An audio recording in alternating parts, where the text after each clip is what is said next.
জাতীয় বিশ্ববিদ্যালয় একটি বিশেষায়িত আঞ্চলিক বিশ্ববিদ্যালয়।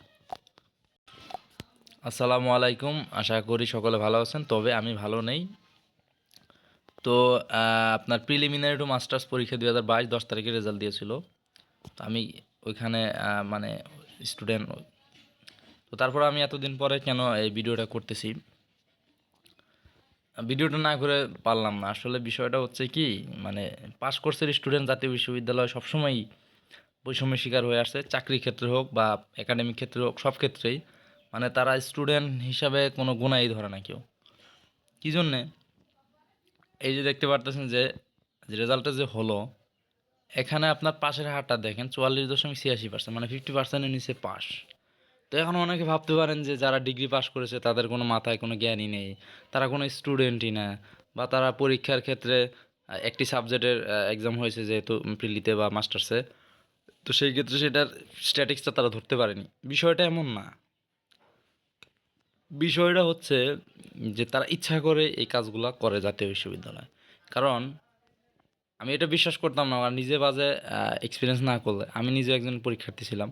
তো আমি যে এক্সাম দিয়েছি, আমার CG3 নিচে আসার কথাই না, আমার CG এসেছে 2.86, এবং 3টা সাবজেক্টে তো আমাকে C+ দিছে। আমি বিএর নিচে পাওয়ার স্টুডেন্টই না, আর এক্সাম দিয়েছি মোটামুটি ভালোই এক্সাম দিয়েছি, আমার বিএর নিচে রেজাল্ট আসার কথা না। তো সেই ক্ষেত্রে আমার 3টা সাবজেক্টে C দিয়েছে। এটা কেন? জাতীয় বিশ্ববিদ্যালয় মানে গরিবের রক্তচোষা বিশ্ববিদ্যালয়। কারণ আমরা পাবলিক বিশ্ববিদ্যালয়ে চান্স পাইনি, প্রাইভেটে পড়ার মতো সামর্থ্য নেই, ফ্যামিলিগত বা অনেক সমস্যা।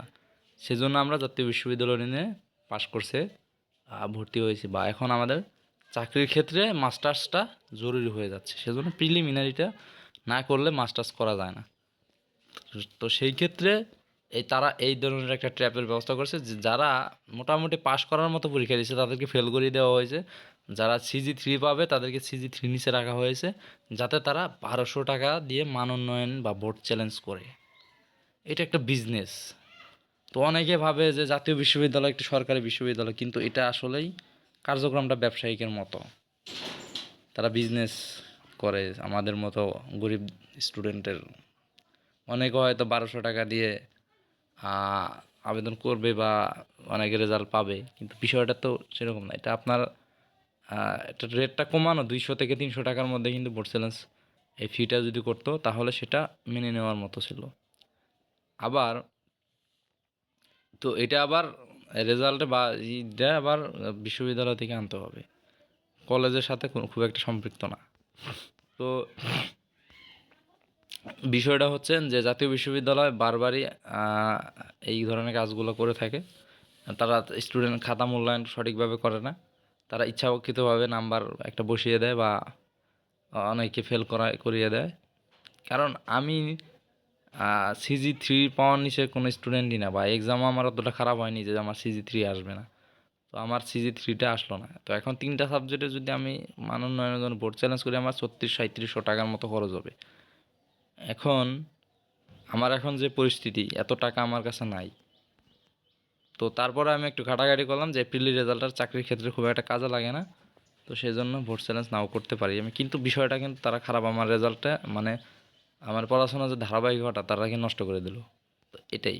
আর জাতীয় বিশ্ববিদ্যালয়ে যারা বা স্টুডেন্ট রয়েছে তাদেরকে বলবো যে, বিশেষ করে পাশের যে স্টুডেন্ট যারা বা পাস বা প্রিলি মাস্টার্স, এদের বলবো যে ভাই আসলে লাইফটা মোটামুটি মোটামুটি শেষ।